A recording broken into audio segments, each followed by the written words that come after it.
Hello, my dear friends. I am Manoj Kumar from NK Spoken Classes, झुमरीतिलिया। हमारा आज का topic है present continuous tense. पिछले कुछ वीडियोस में आपने दो टेंस के बारे में पढ़ा था, सिंपल प्रेजेंट टेंस और सिंपल पास्ट टेंस।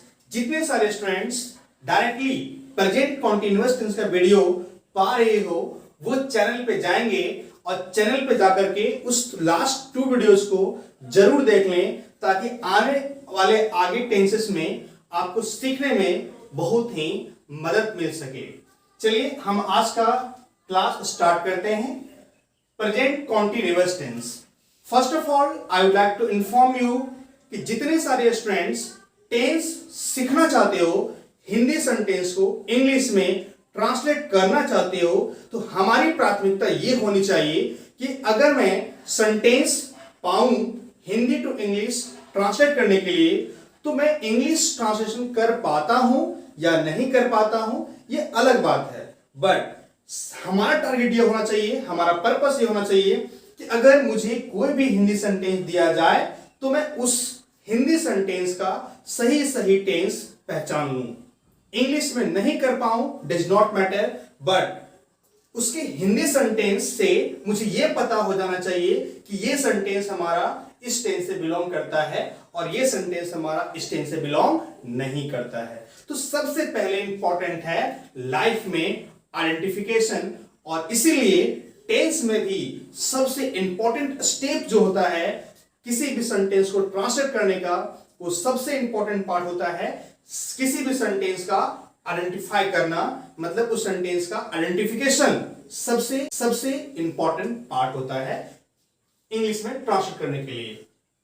तो हम देखेंगे प्रेजेंट कॉन्टिन्यूअस टेंस कहता है कि आपके पास कितना भी हिंदी सेंटेंस क्यों नहीं हो, अगर आपके पास हिंदी सेंटेंस के मेन वर्ब के लास्ट में रहा है, रही है, रहे हैं, रहा हूं, etc लगा हुआ हो, तो वो सेंटेंस हमारा बिलोंग करेगा प्रेजेंट कॉन्टिन्यूअस टेंस से।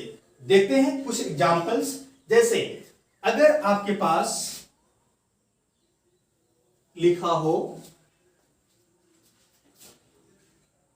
वह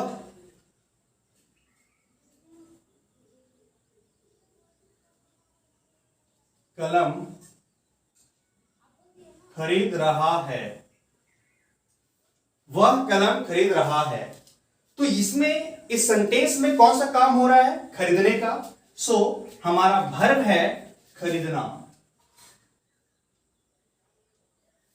खरीदना में से क्या किया गया है? ना को हटा दिया गया, तो मेरे पास क्या बचा? खरीद। नाउ आई हैव खरीद, तो यहां पे देखो खरीद तक आप छोड़ दो, इसके बाद क्या लगाया गया है? रहा है। तो जब किसी मेन वर्ब के लास्ट में से ना को हटा करके उसके स्थान पे क्या जोड़ दिया है? रहा है, रही है, रहे हैं, तो वो जो सेंटेंस हमारा होगा प्रेजेंट कॉन्टिन्यूअस टेंस से बिलोंग करेगा। जैसे कुछ और एग्जांपल देख लेते हैं। जैसे हमारे पास है तुम उसे बुला रहे हो, तुम उसे बुला रहे हो, यहां पे कौन सा काम हो रहा है? बुलाने का काम हो रहा है, तो हमारा वर्ब है बुलाना। और वर्ब इज बुलाना। बुलाना में से मैं ना को हटा दूं तो मेरे पास रिमेनिंग बच जाता है सिर्फ और सिर्फ बुला, तो यहां तक हम छोड़ देंगे, बुला तक हम छोड़ देंगे। अब हमारे पास क्या हो गया? रहे हो, तो ना को हटा करके वर्ब के साथ क्या जोड़ा गया है? रहे हो। तो प्रेजेंट कॉन्टिन्यूअस टेंस कहता है रहा है, रही है, रहे हैं, रहा हूं। अगर ये सारे सेंटेंस वर्ब के साथ जोड़ दिया जाए तो वो सेंटेंस हमारा हो जाएगा प्रेजेंट कॉन्टिन्यूअस टेंस का। तो मुझे लगता है कि आप सभी इसे पहचान लोगे कि कौन सा हमारा सेंटेंस प्रेजेंट कॉन्टिन्यूअस का है और कौन सा सेंटेंस प्रेजेंट कॉन्टिन्यूअस टेंस का नहीं है। चलिए अब सेंटेंस को आइडेंटिफाई कर लेना मतलब आपने 50% सेंटेंस को सॉल्व कर दिया।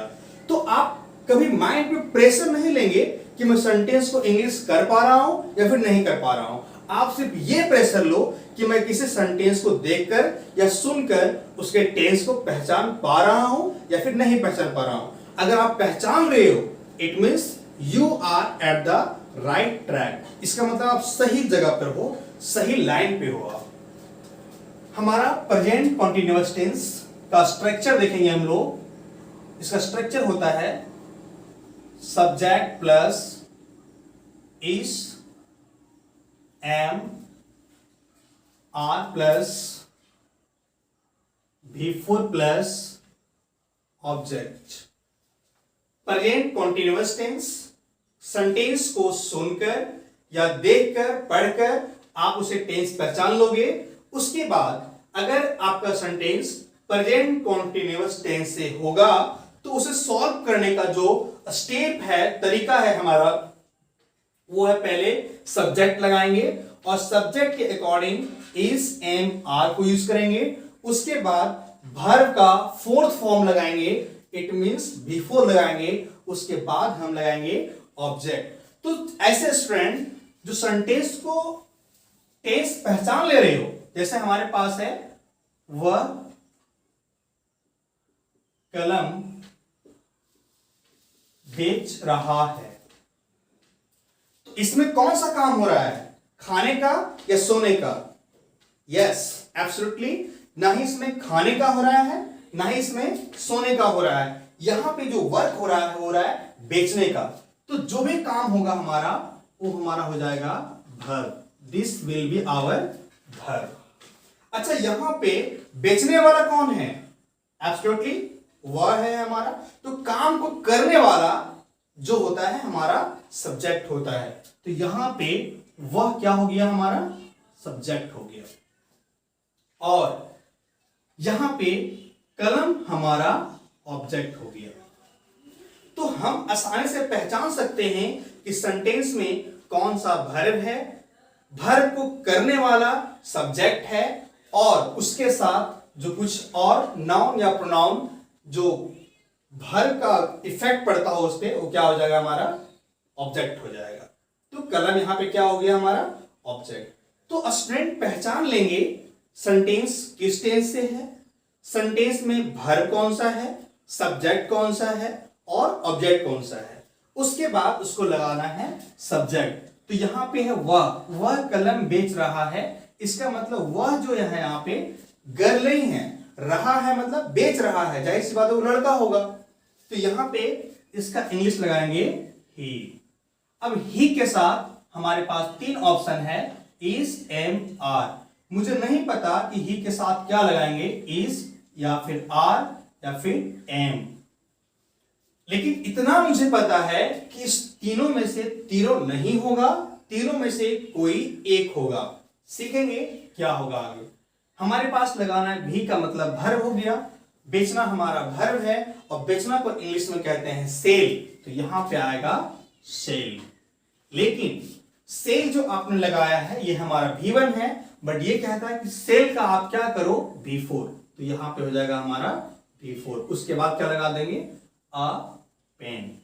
इसका मतलब ओवरऑल सब कुछ करने के बाद मुझे दो स्टेप और सीखना है कि इज, एम, आर का सही यूज क्या है और किसी भी वर्ब का V4 हम कैसे बना सकते हैं। अगर दो चीज हम और सीख जाएं तो हर एक सेंटेंस को इजीली हम हिंदी टू इंग्लिश ट्रांसलेट कर सकते हैं। तो हम सीखते हैं कि कहां पे इज लगाना है, कहां पे आर लगाना है, कहां पे एम लगाना है। तो फर्स्ट ऑफ ऑल आप ये देख लो, आपको मेनली सिर्फ आई का याद रखना है कि आई के साथ जब भी आएगा तो हमारा एम आएगा, और यू के साथ जब भी आएगा तो हमारा आर होगा। ऐसा क्यों होगा, मैं सिंपल प्रेजेंट टेंस के वीडियो में समझा दिया था कि यू के साथ हमेशा प्लूरल वर्ब आता है। क्यों आता है, आप वीडियो में जा करके ये समझ सकते हो कि यू के साथ हमेशा प्लूरल वर्ब क्यों आता है। इसके बाद आपको याद रखने की जरूरत नहीं है। सब का सब एक कंसेप्ट पे होता है। अगर हमारे पास सब्जेक्ट हमारा कैसा हो, प्लूरल हो, अगर हमारा सब्जेक्ट प्लूरल हो, प्लूरल सब्जेक्ट, प्लूरल सब्जेक्ट हो गया तो क्या लगाएंगे हम लोग, आर लगाएंगे। प्लूरल का मतलब क्या होता है, टू और मोर देन टू। तो अगर हमारे पास प्लूरल सब्जेक्ट हो, इसका मतलब सब्जेक्ट में अगर एक आदमी एक वस्तु छोड़ करके मतलब दो या दो से अधिक आदमी या वस्तु आ रहा हो तो उसके साथ हम क्या लगाएंगे, आर लगाएंगे। और अगर हमारे पास सिंगुलर सब्जेक्ट हो, सिंगुलर सब्जेक्ट, तो इसके साथ हम लगाते हैं इज। सिंगुलर सब्जेक्ट का मतलब हुआ कि अगर आपके पास सब्जेक्ट में सिर्फ और सिर्फ एक ही आदमी या वस्तु आ रहा हो तो उसे हम कहते हैं सिंगुलर सब्जेक्ट। और देखते हैं कि कहां पे इज, कहां पे आर, कहां पे एम लगेगा। कुछ सेंटेंस में लिखता हूं, कुछ सब्जेक्ट लिखता हूं, वहां पे आप बताएंगे कि क्या राइट होगा उसमें। जैसे अगर आपसे पूछा जाए कि आई के साथ क्या होगा, एम, इज, ऑब्लिक आर, तो आई का आपको याद रखना होगा कि आई के साथ जब भी आएगा तो क्या आएगा, एम आएगा। तो आई प्लस एम राइट है, इज रॉन्ग है और आर हमारा रॉन्ग है। इसके साथ अगर आपको दे दिया जाए ही, तो ही प्लस इज एम आर, क्या राइट होगा, तो देखेंगे ही है हमारा सब्जेक्ट में। ही मीन्स होता है एक आदमी, एक लड़का, तो एक लड़का है, इसका मतलब क्या हो गया, ओनली वन है, सिंगुलर सब्जेक्ट है। तो सिंगुलर सब्जेक्ट के साथ हम क्या लगाते हैं, इज लगाते हैं, इसलिए ही के साथ क्या लगेगा, इज लगेगा, एम रॉन्ग होगा और आर हमारा रॉन्ग होगा। नेक्स्ट, अगर हमारे पास सब्जेक्ट में सी लिखा हो तो she plus is am are, क्या राइट होगा, तो सी मीन्स क्या होता है, एक लड़की होता है। तो लड़की हमारे पास कितना है, एक है, सिंगुलर है, तो सिंगुलर सब्जेक्ट में क्या लगाएंगे हम लोग, इज लगाएंगे। तो यहां पे सी के साथ इज राइट होगा, एम रॉन्ग, आर रॉन्ग। लेकिन अगर हमारे पास he and she plus is am oblique are हो तो हमारे पास ही एंड सी कितने हो गए, एक लड़का और एक लड़की कितने हो गए, दो हो गए। तो यहां पे इज नहीं आएगा, एम नहीं आएगा, क्योंकि अगर दो या दो से अधिक हो जाएगा तो क्या आएगा, हमारा आर आएगा। तो यहां पे आर राइट है, बाकी दो हमारा रॉन्ग है। अगर हमारे पास लिखा हो he and I plus is am are, आप बताइए कि इसमें क्या होगा। अगर हमारे पास सिर्फ ही होता, अगर हमारे पास सिर्फ ही होता तो ही के साथ क्या लगता, इज। अगर हमारे पास सिर्फ आई होता तो आई के साथ क्या लगता, एम। लेकिन यहां पे ही एंड आई आ गया, इट मीन्स यहां पे दो लोग आ गए। तो अगर हमारे पास सब्जेक्ट में दो या दो से अधिक वस्तु या लोग आता हो तो वहां पे ना ही इज होगा ना ही एम होगा, वहां पे राइट सिर्फ और सिर्फ आर होगा। तो आप समझ सकते हो कि अगर आपके पास सब्जेक्ट में आई हो तो सिर्फ एम आएगा, सब्जेक्ट में यू हो तो सिर्फ आर होगा। इसके अलावा सब का सब एक बेस पे आधारित है कि सब्जेक्ट में अगर आपके पास प्लूरल सब्जेक्ट होगा तो आर लगाएंगे, और if you have singular subject तो हम लगाएंगे इज। जैसे हमारे पास लिखा हुआ हो अ बॉय, अब अ बॉय में प्लस इज एम आर, आप देखेंगे कि अ बॉय मींस क्या हो गए, कितने लड़के, सिर्फ और सिर्फ एक लड़का। तो एक लड़का हो गया, सिंगुलर है, तो इसके साथ सिर्फ और सिर्फ इज राइट होगा, एम हमारा रॉन्ग होगा, आर हमारा राइट होगा, सॉरी आर हमारा रॉन्ग होगा। नेक्स्ट अगर हम इसी को लिख दें बॉयज, तो boys plus is am are क्या होगा हमारा? तो जाहिर सी बात है, जब आप बॉयज की बात कर रहे हो, इट मींस वो सिर्फ एक नहीं है, वो हर हाल में 2 हो सकता है या फिर मोर देन 2 हो सकता है। तो बॉयज के साथ ना ही इज होगा ना ही एम होगा, सिर्फ और सिर्फ राइट होगा आर। नेक्स्ट अगर हम बोलेंगे प्लेयर्स, तो प्लेयर्स क्या है हमारा? प्लूरल है, इसका मतलब खिलाड़ियों, लेडीज। तो यहां पे क्या राइट होगा? Is am are. तो आपने क्या देखा कि प्लेयर्स हमारा एक नहीं है, 2 हो सकते हैं या फिर 2 से अधिक, कितना भी हो सकता है, इसलिए यहां पे आर राइट होगा, एम रॉन्ग होगा, इज रॉन्ग होगा। अगर हमारे पास लिखा हुआ हो वी, तो वी के साथ हम क्या लगाएंगे? तो वी मीन्स होता है हम लोग कम से कम 2 हो सकते हैं या फिर 2 से अधिक, कितना भी हो सकता है। तो यहां पे जब भी लगेगा तो इज एम आर में सिर्फ और सिर्फ आर राइट होगा, am wrong, is wrong. Clear? तो सिंपली हम ये सीख सकते हैं कि प्लूरल सब्जेक्ट के साथ आर लगेगा, जहां पे 2 और मोर देन 2 होना चाहिए। लेकिन एक्सेप्शनल केस में आता है आई और यू। आई और यू का मतलब सिंगुलर भी हो तो आई के साथ भी एम लगेगा और यू के साथ सिर्फ और सिर्फ आर लगेगा, वहां पे इज का यूज नहीं कर सकते हैं। तो यहां पे हम लिख सकते हैं प्लूरल सब्जेक्ट में जैसे कौन कौन होते हैं? You, we, they. Plural noun कोई भी हो सकता है, जैसे हमारे पास हो गए बॉयज, प्लेयर्स। इसी तरह से कोई भी प्लूरल नाउन हो सकता है, क्या लगेगा हमारा? आर। सिंगुलर सब्जेक्ट जैसे हमारे पास हो गए he, she, it, a boy, a girl, only Sita. Sita एक लड़की होती है, बट सीता एंड गीता कर देगा, 2 हो जाएंगे तो आर लगेगा। तो इस सभी के साथ लगेगा हमारा एज। तो आई डोंट थिंक दैट अब आपके पास इज एम आर में कोई भी कंफ्यूजन आपके पास रह गया होगा। चलिए, हमने इज एम आर के कंसेप्ट को बिल्कुल क्लियर कर दिया। अब सीखेंगे कि अगर हमारे पास V1 हो तो V1 से हम कैसे उसको V4 में कन्वर्ट कर सकते हैं।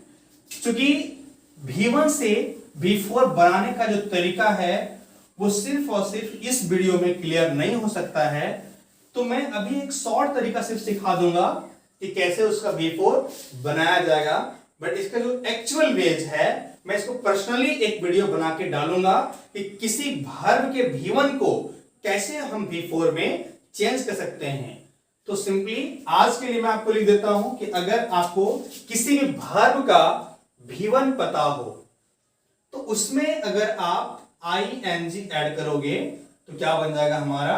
V4 बन जाएगा। बट कई बार सिर्फ ing नहीं होता है, वहां पे कुछ और आ जाता है, कुछ चीजें हट जाती है, तो उसको सीखना पड़ेगा आप लोगों को। जैसे हमारे पास क्या हो गया? V1 प्लस ing, तो क्या बन जाएगा हमारा? V4। नेक्स्ट जैसे जाना, जाना को इंग्लिश में क्या कहेंगे? गो। हमारा V4 क्या हो जाएगा? गोइंग। बुलाना, बुलाना को इंग्लिश में कहेंगे कॉल। V4 क्या हो जाएगा हमारा? कॉलिंग। नेक्स्ट है हमारा जाना, जाना ओवर हो गया। आना, आना को इंग्लिश में कहेंगे कम। V4 क्या हो जाएगा हमारा? कमिंग। नेक्स्ट है हमारा रोना, रोना को इंग्लिश में कहेंगे वीप। V4 हमारा हो जाएगा वीपिंग।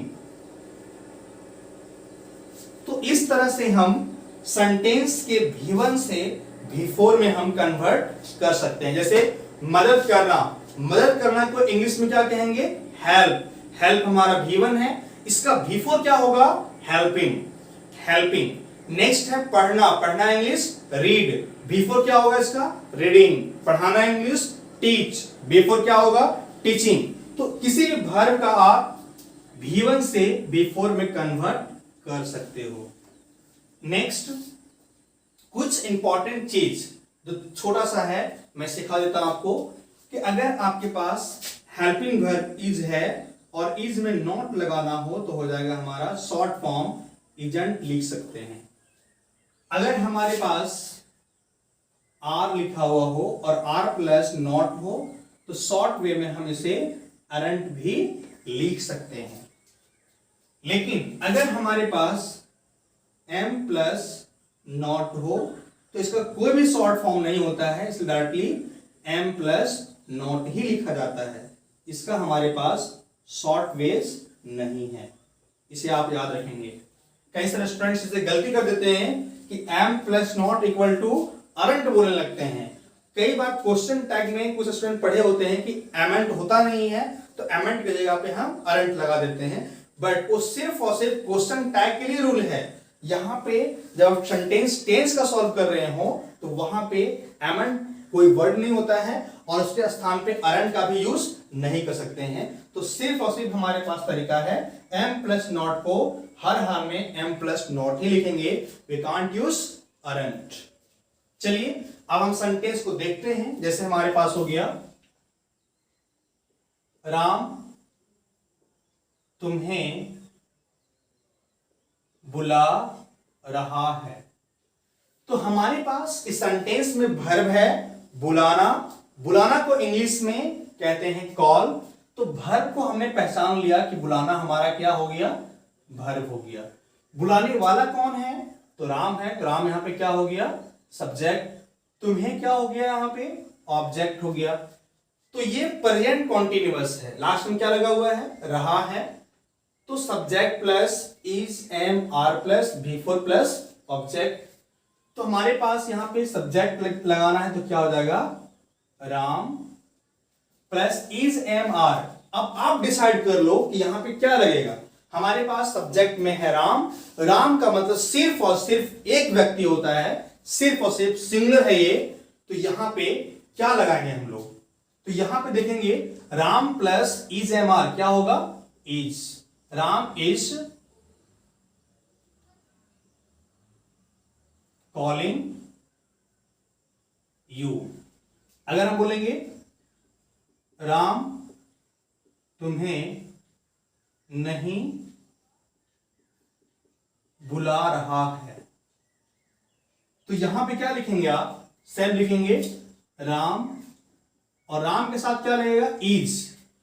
और इज में हम नॉट का भी यूज कर सकते हैं, तो शॉर्ट में क्या हो जाएगा, Ram isn't calling you. Ram isn't calling you. Next क्या हो जाएगा हमारा, क्या राम तुम्हें बुला रहा है। क्या राम तुम्हें बुला रहा है, तो जब भी मैं आपको सिखाया था कि सेंटेंस का स्टार्टिंग में क्या लगा हुआ हो, तो अगर सेंटेंस के स्टार्टिंग में क्या आ जाए तो हेल्पिंग वर्ब उस टेंस का जो होगा, जो वहां पे हेल्पिंग वर्ब आएगा सब्जेक्ट के साथ, उसको हम क्या कर देते हैं, पहले कर देते हैं। तो इज को यहां पहले कर देंगे तो क्या हो जाएगा, इज राम कॉलिंग यू। यहां पे एक और देख लेते हैं, क्या राम तुम्हें नहीं बुला रहा है। क्या राम तुम्हें नहीं बुला रहा है, इसे हम इंग्लिश में कहते हैं isn't Ram calling you. Isn't Ram calling you. चलिए इसी तरह के एक और एग्जांपल देख लेते हैं हम लोग। उसके बाद इस टेंस से रिलेटेड एक टॉपिक दूंगा जहां पे स्पोकन के सारे स्टूडेंट्स डील करेंगे। अभी मैं 2 online spoken batch free of cost चला रहा हूं गूगल मीट पे, जहां पे एक सीनियर बैच जिन लोगों को कन्वर्सेशन करने आता है वो आते हैं 10 बजे सुबह में, और ऐसे स्टूडेंट जो बिल्कुल न्यू है वो अपना पहला क्लास से अंग्रेजी सीखना शुरू करना चाहते हैं, वैसे स्टूडेंट्स शाम के 4 बजे ऑनलाइन आते हैं गूगल मीट पे। लिंक मैं आपको व्हाट्सएप पे सेंड कर दूंगा अगर आप मुझसे व्हाट्सएप से जुड़ते हैं। चलिए एक और एग्जांपल लेते हैं हम लोग यहां से। नेक्स्ट एग्जांपल है हमारा, वे लोग घर जा रहे हैं। यहां पे देखेंगे वे लोग घर जा रहे हैं, इसमें कौन सा काम हो रहा है, घर जाने का काम हो रहा है। तो जाना क्या हो गया हमारा, वर्ब हो गया। जाने वाले कौन है, वे लोग, ये हमारा सब्जेक्ट हो गया। This is our verb, this is our subject, और घर क्या हो गया हमारा, सॉरी यहां पे घर कोई ऑब्जेक्ट नहीं है, आप पहचान लेंगे कि वे लोग क्या हो गया हमारा सब्जेक्ट, और जाना क्या हो गया हमारा वर्ब हो गया। तो सबसे पहले क्या लगाएंगे, सब्जेक्ट, तो हो जाएगा हमारा दे। अब दे मींस क्या हो गया, वे लोग, पुल्लर सब्जेक्ट है हमारे पास, तो क्या लगाओगे, इज तो होगा नहीं, एम सिर्फ और सिर्फ आई के साथ होता है, इज भी नहीं, एम भी नहीं, तो हमारे पास क्या हो जाएगा, आर। यहां हो जाएगा दे आर। जाना का इंग्लिश गो होता है, बट गो हमारा V1 है, मुझे लगाना V4 है, तो क्या हो जाएगा V4 इसका, गोइंग। तो लिखेंगे they are going to house. Next लिखेंगे वे लोग घर नहीं जा रहे हैं। इंग्लिश में क्या कहेंगे आप इसे, वे लोग घर नहीं जा रहे हैं, तो दे, नहीं का इंग्लिश क्या होता है, नॉट। तो आर में हम नॉट को जोड़ सकते हैं, तो अरंट लिखेंगे शॉर्ट फॉर्म, तो दे अरंट गोइंग टू हाउस। कई सारे स्टूडेंट्स के दिमाग में ये आता है कि सर यहां पे अरंट नहीं लिखेंगे, आर नॉट लिख सकते हैं क्या, ऑफ कोर्स आप लिख सकते हो, आप कह सकते हो they are not going to house. Next है हमारा, क्या वे लोग घर जा रहे हैं। देखो यहां पे क्या आ गया, फर्स्ट में क्या आ गया, मैंने अभी सिखाया आपको कि कभी भी सेंटेंस के स्टार्टिंग में अगर क्या लग गया जाए, तो वहां पे जो भी हेल्पिंग वर्ब आ रहा हो वो सब्जेक्ट के पहले कर दिया जाता है उसे। तो यहां पे क्या हो जाएगा, आर पहले हो जाएगा, are they going to house. Next है हमारा, क्या वे लोग घर नहीं जा रहे हैं। तो क्या हो जाएगा, क्या वे लोग घर नहीं जा रहे हैं, तो यहां पे नॉट लगा देंगे, यहां पे aren't they going to house, aren't they going to house. तो ये था हमारा प्रेजेंट कॉन्टिन्यूअस। अब हम देखते हैं कि प्रेजेंट कॉन्टिन्यूअस पर आधारित एक स्पोकन का टॉपिक, और उसे हम डील करेंगे। और जितने सारे स्टूडेंट्स स्पोकन में पार्टिसिपेट करना चाहते हो, इस वीडियो को पूरा देखना, सेंटेंस को सॉल्व करने का तरीका सीखना, उस जो टॉपिक मैं सिखाऊंगा उसे डील कर लेना, एक बार प्रैक्टिस कर लेना घर पे, और वहां पे आके सभी के सामने बोलना है, उसका स्पीच देना है। तो इस टेंस से रिलेटेड मैं एक टॉपिक अभी लिखता हूं, उस टॉपिक को देखेंगे आप लोग। टॉपिक होगा हमारा the scene of market. Topic हमारा हो गया द सीन ऑफ मार्केट।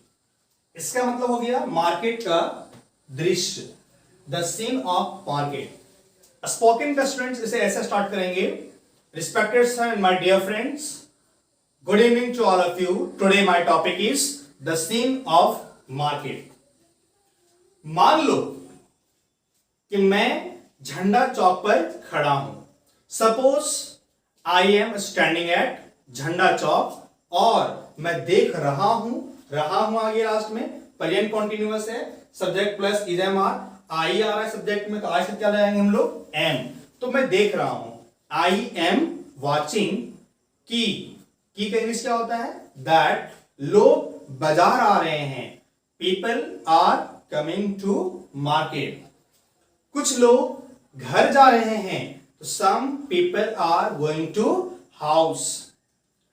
कुछ लोग पैदल आ रहे हैं, some people are coming on their foot. कुछ लोग कार में आ रहे हैं, some people are coming in car. कुछ लोग इधर उधर घूम रहे हैं, some people are visiting here and there. मैं देख रहा हूं, आई एम वॉचिंग, कुछ वेजिटेबल सेलर्स सब्जी बेच रहे हैं, some vegetable sellers are selling vegetable. कुछ औरतें सब्जी खरीद रही हैं, some women are buying vegetables. वे लोग शॉपकीपर के साथ मोल भाव कर रहे हैं। मोल भाव करना का इंग्लिश होता है bargain. They are bargaining with shopkeepers.